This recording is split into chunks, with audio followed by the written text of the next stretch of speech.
కానీ ఇవాళ ఎంత పెద్ద భూ కుంభకోణం అంటే ఇవాళ రేవంత్ రెడ్డి ప్రభుత్వం తెరలేపింది సామాన్యమైన భూ కుంభకోణం కాదు. ఒకటి కాదు, రెండు కాదు. హైదరాబాద్లో చాలా చాలా పెద్ద ఎత్తున మన దగ్గర పారిశ్రామిక వాడలు ఉన్నాయి.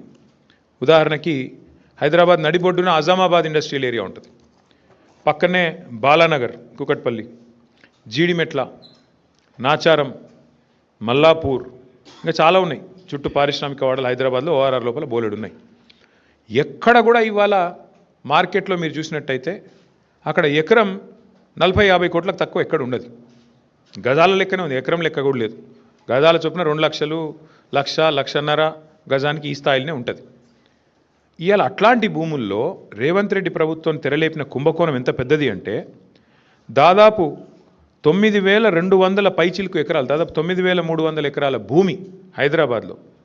అంటే మీరు సగటున 40 కోట్లు వేసుకున్న ఎకరానికి దగ్గర దగ్గర 4 లక్షల కోట్లు, దగ్గర దగ్గర అంటే 3.5 లక్షల కోట్ల నుంచి 4 లక్షల కోట్ల మధ్యన మార్కెట్ వాల్యూ ప్రకారం.